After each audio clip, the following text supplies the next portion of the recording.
So what it means to be a dynamic equilibrium. Here it's dynamic, but it's not at equilibrium. We have net vaporization.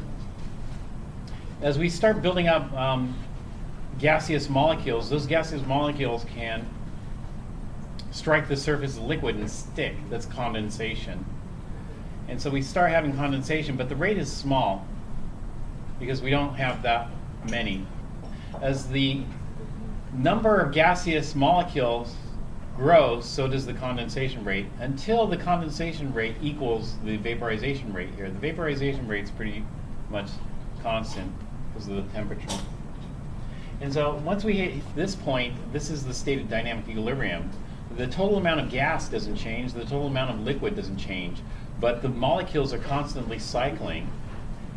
And so we have exchange, exchange of liquid and exchange of gas molecules back and forth. So that's the dynamic part of the equilibrium.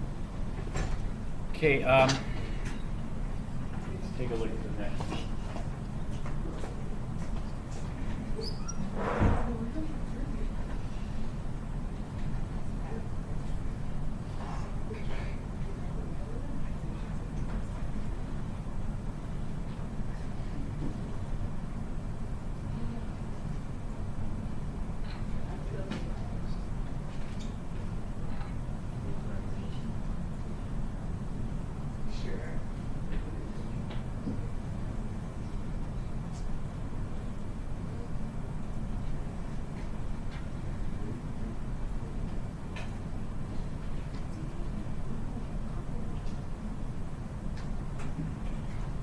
All right, 46 to 50. 50, define boiling point. Draw a vapor pressure versus temperature curve and locate the normal boiling point on it. And so the boiling point is the temperature at which it boils. And the normal boiling point is when we have normal atmospheric pressure, which is 1 atmosphere.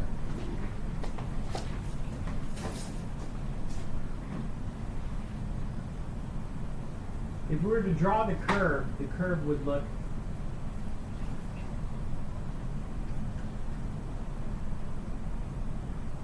like this here. This is the heating curve. This is where it starts to boil. But is that the curve they're talking about? Actually, the curve they're talking about is something called the vapor pressure curve.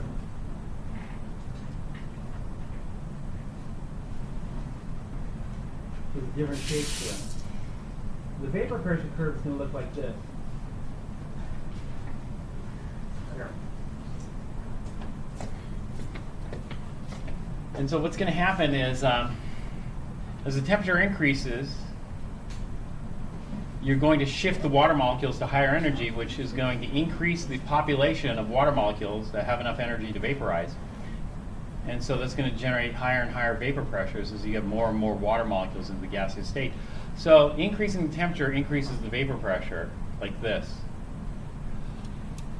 Where water boils depends on where atmospheric pressure is. If atmospheric pressure is normal, then water is going to boil at 100. It is possible to boil water at room temperature. We can boil water at room temperature, but the pressure has to be extremely low. And so if we're at room temperature, the pressure has to be way down here. The only way we can get this low of a pressure is in a vacuum. And so if we have a strong enough vacuum, we can boil water at room temperature. At higher elevations, the atmospheric pressure is lower, so water is going to boil at a lower temperature, say here. At higher pressures, like in a pressure cooker, you're going to get higher temperatures, like here. So this is called the vapor pressure curve of water. And that's a result of the shifting of the kinetic energy distribution to higher energies. Saw the other day.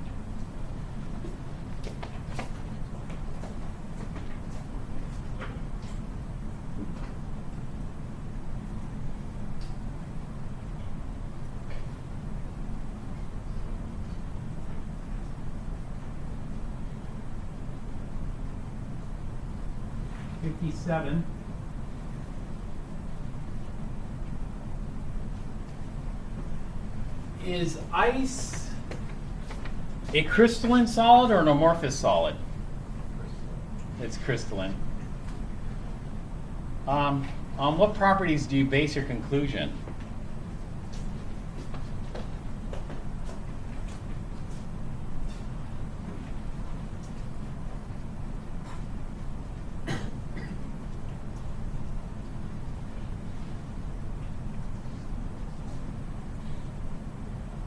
Basically, just the shape of the crystals.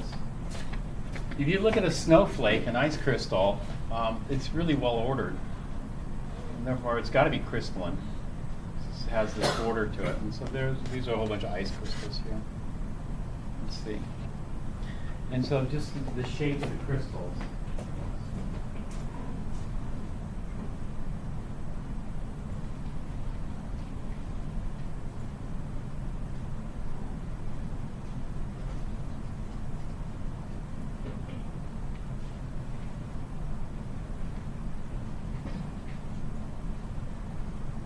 Okay, let's identify the type of solid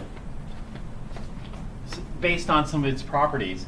So for example, solid A has a melting point of 2000 degrees C, is not soluble in water, and is a non-conductor. What type of solid do you think that most likely is?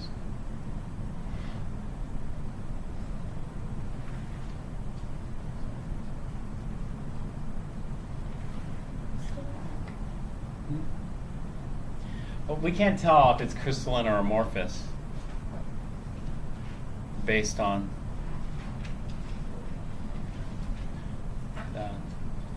this is going to tell us what type of bond. What do you think is most likely? Covalent bond, ionic bond, metallic bond, or IMF, intermolecular force? Ionic. Okay. Ionic. Most ionic compounds are soluble, or most ionic compounds are insoluble?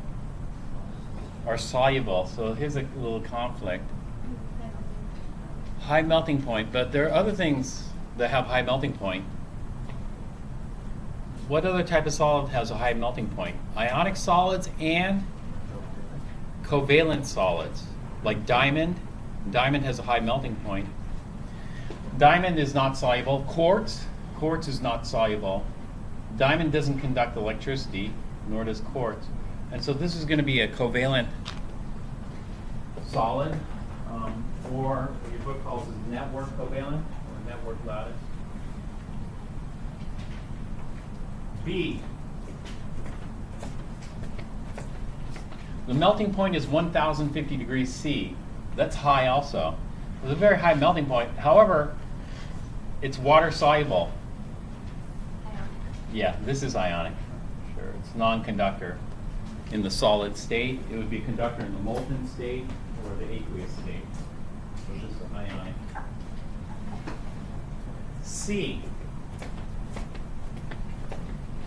Its melting point is 150 degrees C. 150 degrees C is relatively low. So it's a low melting point. It's insoluble in water, and it's a non-conductor. What type of solid is that? Molecular. This would be a non-polar molecular. Polar molecular solids should be soluble in water. This would be a non-polar molecular solid. D. Melting point's 1450 degrees C. It's insoluble, and it has excellent electrical conductivity. This has got to be metallic, high melting point. Metallic, we can see a wide range of melting points.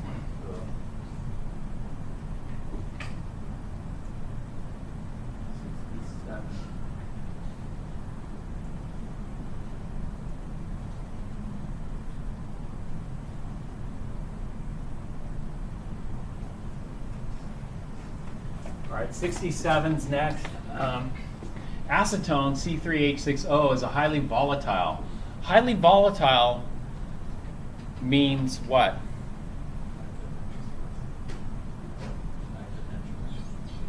Well, highly volatile, there's different definitions for volatility. Like things that are explosive are potentially volatile. But in terms of vapor pressure, what volatile means is it evaporates easily. So gasoline's volatile, whereas maple syrup isn't.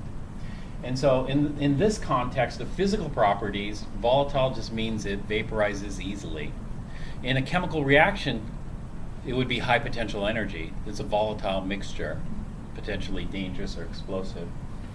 Okay, so acetone is highly volatile. That means it vaporizes easily. If it vaporizes easily, does it have weak intermolecular forces or strong intermolecular forces? Weak.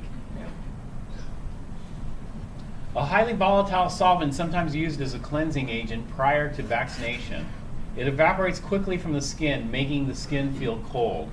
How much energy is absorbed by 23.8 grams of acetone as it evaporates if its molar heat of vaporization is 32.0 kilojoules per mole?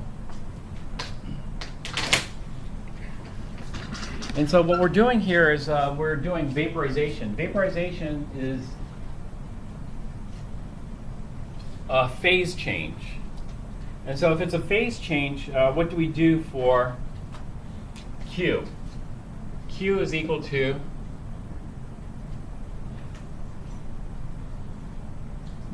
MC delta T, or amount times delta H. MC delta T or amount times delta H? Amount times delta H. I don't use M delta H. M is usually the grams. When we're doing heating an object and cooling an object, we usually weigh it out in grams. When we're doing vaporization, condensation, those kinds of things, we usually do it per mole. And so here, it's going to be the amount times delta H of vaporization. Well, this is called the molar heat of vaporization. It's called the molar heat of vaporization because it's not kilojoules per gram, it's kilojoules per mole. And so what is the amount of acetone we have? The amount of acetone we have is 23.8 grams of acetone. But delta H has the wrong units. Delta H is going to be 32.0 kilojoules per mole of acetone. And so what we need to do is we need to convert grams of acetone into moles of acetone, so we need the molar mass. And so acetone is C3. 3 carbons is 12 times 3 is 36.03. And how many hydrogens does it have? 6 hydrogens. 6 hydrogens is going to be 606. And then 1 oxygen. 1 oxygen is 16.00. So 42, 50, 58.09. So 1 mole of acetone weighs 58.09 grams. So just dimensional analysis, we've got to make sure the grams of acetone cancel, the moles of acetone cancel, and that leaves us with kilojoules. And so that's how many kilojoules are required to vaporize that much acetone.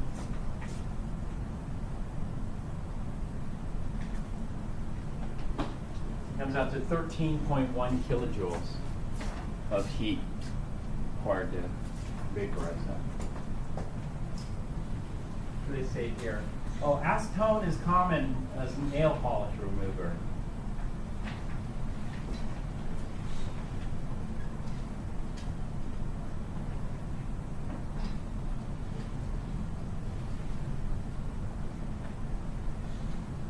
'73.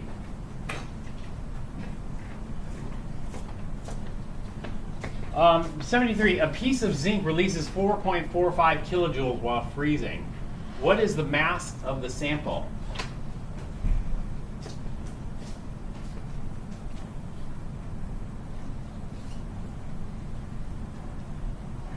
So is this a phase change or heating and cooling an object? Heating or cooling an object? There's a phase change. We're freezing this molten zinc. So if we're freezing molten zinc, it's a phase change. So Q is equal to the amount times delta H. Now when we freeze it, we call it delta H of freezing. Freezing is the opposite of fusion.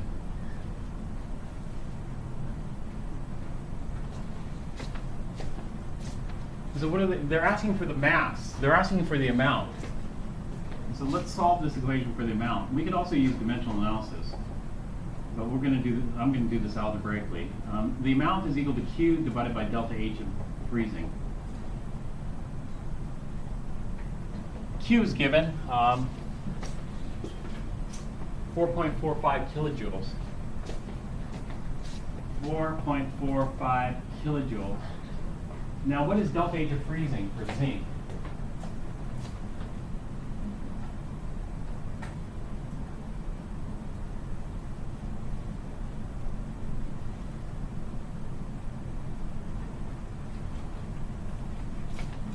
And so if I look at delta H of fusion for zinc, delta H of fusion is 112 joules per gram.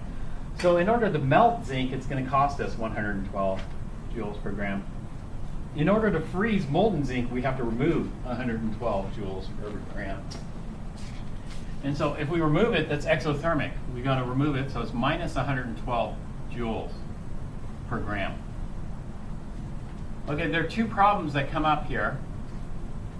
One problem is, can we have negative grams? Let's say negative 10 grams. Does that make any sense? No. And so there's a sign issue here, but we can resolve that sign issue. We can resolve that sign issue by making sure we're consistent with the signs. And so when I go back and I read the problem says releases 4.45. If it releases, is that negative, exothermic, or is it positive, endothermic? Releases. If it releases, it's negative. And so I have to put the negative sign here manually. It's like this, I lost $10. Well, if you lost $10, you have to do negative $10 to your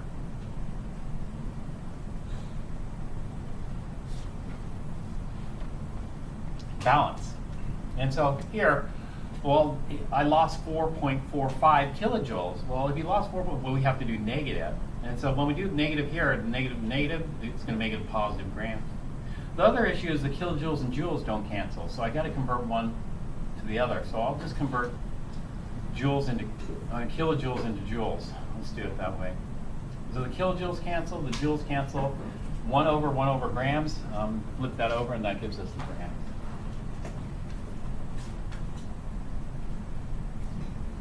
$39.7 grams is what they get.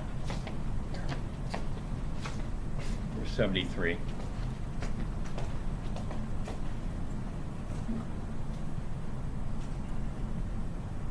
75, 77.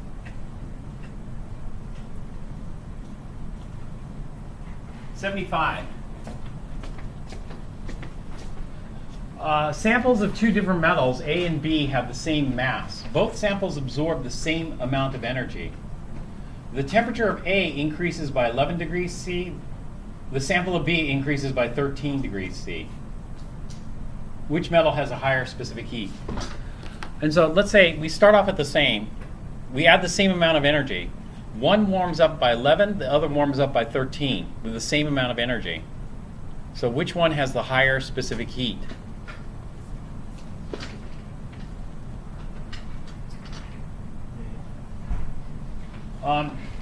Yeah. A has the higher specific heat.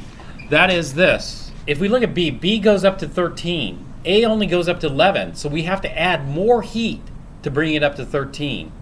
If we have to add more heat, then that means it requires more heat. If it requires more heat, it has a higher specific heat. Likewise, B has a lower specific heat, because what happens is if we need to heat B up to 11 rather than 13, we don't have to add as much energy. We have to add the full amount of energy to A to get it to 11. But for B, we could go all the way to 13, but if we stop at 11, that requires less energy, therefore it's a lower specific heat. The answer doesn't make sense that they have here.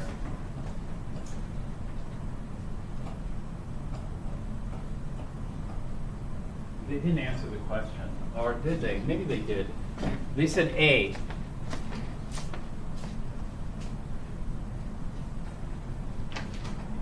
They say C is inversely proportional to delta T. Okay, that's okay.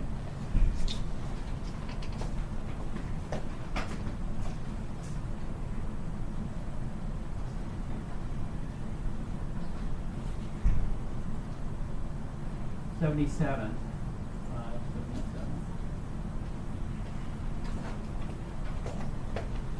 77. Find the quantity of energy in joules as 467 grams of zinc cools from 68 to 31 degrees C.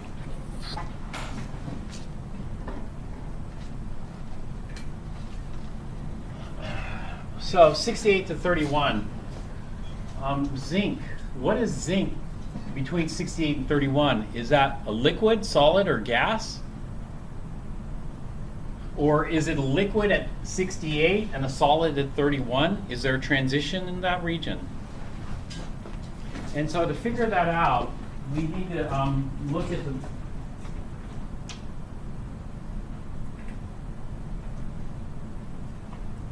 melting point and the boiling point of zinc. The melting point of zinc is 420 degrees C. So between 68 and 30, it should be a solid. There's no transition. And so zinc melts at 420, it boils at 907. And so we're well below the melting point, so it's solid.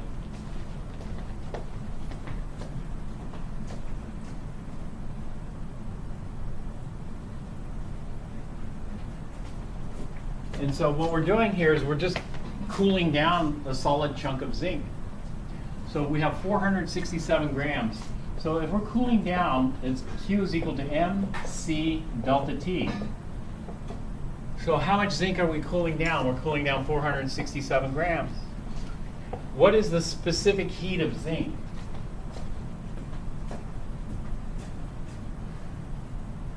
So let's go to the specific heat chart. And the specific heat doesn't matter if it's cooling or warming. We use the same one. And so it's 0.39 for solid zinc. 0.39, which is fairly low, joules per gram degree C. And so we always use the same specific heat. Where we see the negative sign and the positive sign appear is in delta T. T final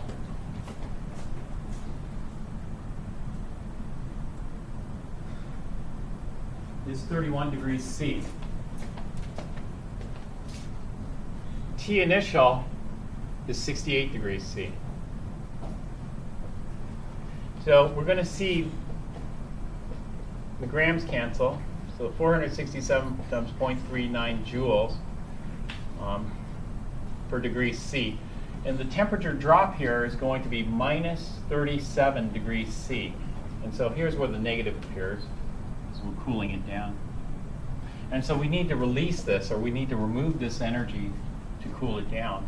And so how much energy do we have to remove to cool it down? About 6,700 joules, or 6.7 kilojoules. So minus 6.7 kilojoules.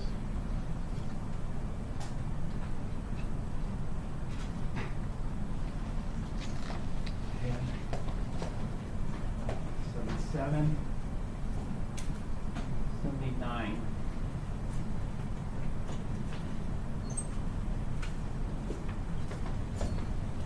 Okay, 79, how much energy in kilojoules is released when 2.30 kilograms of gold is cooled from 88 to 22 degrees C?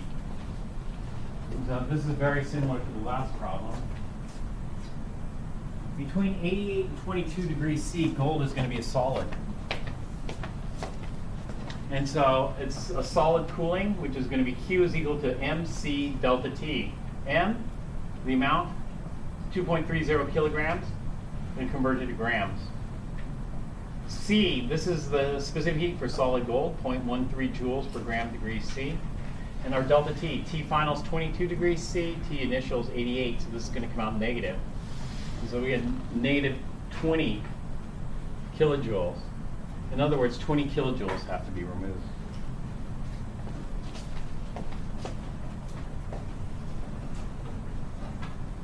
79, 81.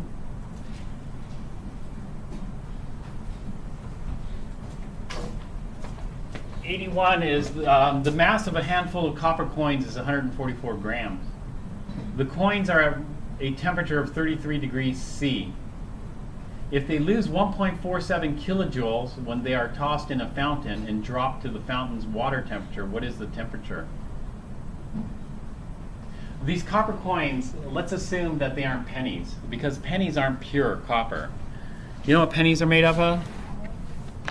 It's not even it's alloy. It's pure copper coating pure zinc. Zinc is pretty reactive, and so the copper protects the zinc. The zinc is much cheaper. So 2.5% copper, 97.5% zinc. That's what it is. We could do it based on a copper penny, but it's a little bit more complicated because we have to account for the difference in specific heats between copper and zinc. They don't have the same specific heat. But it's not hard to do if we know the composition. But we're going to assume that's 100% pure copper and then figure it out there. And so we're cooling copper metal.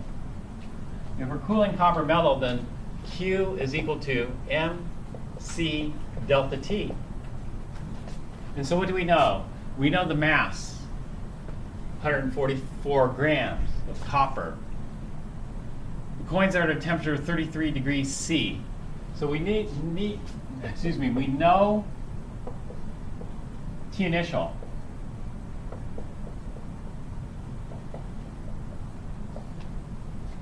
(33°C). If they lose 1.47 kilojoules, and we know Q. C we can look up in the book, and so the only unknown is TF. And so we're going to solve for TF here. And so that'll require a little bit of algebra to solve for.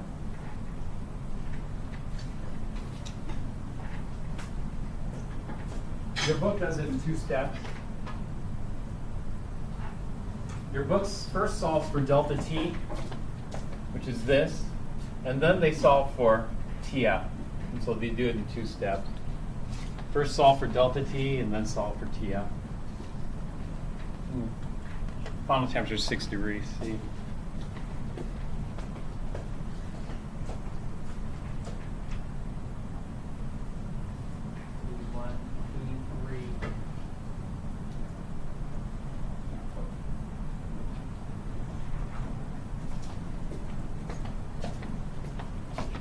Identify by letter the boiling point.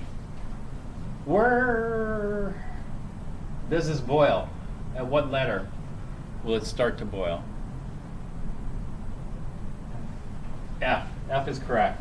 F is going to be where it starts boiling, G is in the middle of boiling, and H is when it's finished boiling.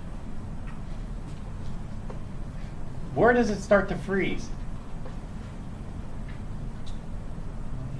D, that's correct. The liquid cools, as liquid cools, then it hits D, and it starts to freeze. And it continues to freeze until it hits B, where it's all frozen. That's 83.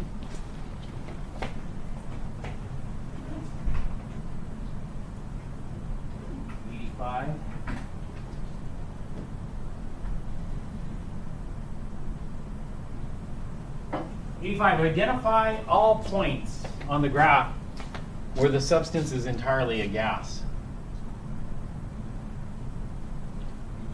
H and I. F, G, H, this is where it's starting to turn into gas. So there's some gas and there's some liquid, but by the time we hit H, there's no more liquid left. It's all gas.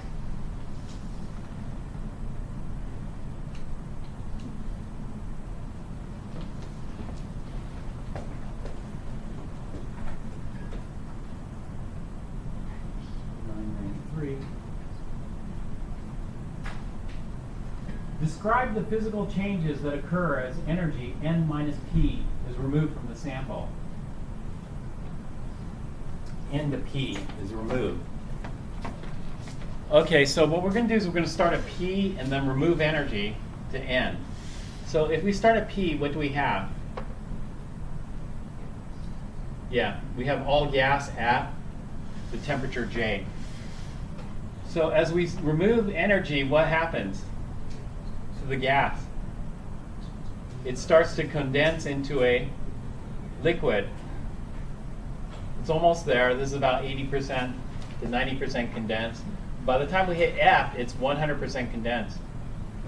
And then as we continue to remove energy or heat, what happens? Liquid starts to cool down until all the liquid is cooled to the freezing point, which is K. So the boiling point is J, freezing point is K here, or condensation points K and freezing points J, or the opposite.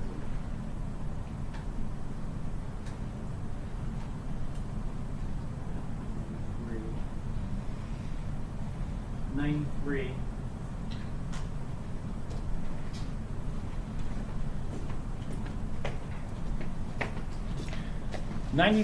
A 127 gram piece of ice is removed from the refrigerator at minus 11 degrees C.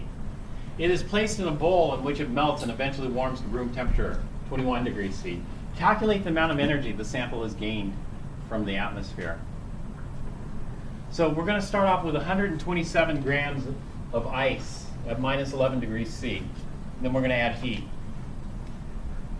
And so step one is 127 grams of ice at minus 11 degrees C. And then we add heat to this. How hot is it going to get?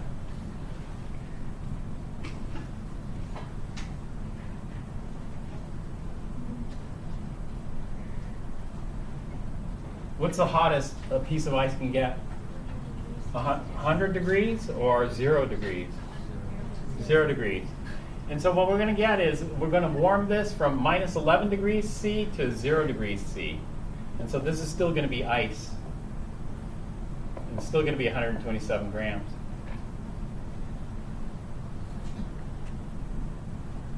And so can you calculate how much heat this is? This is Q is equal to M C delta T. Now we need what C is for ice. And so we go back to the table and look it up.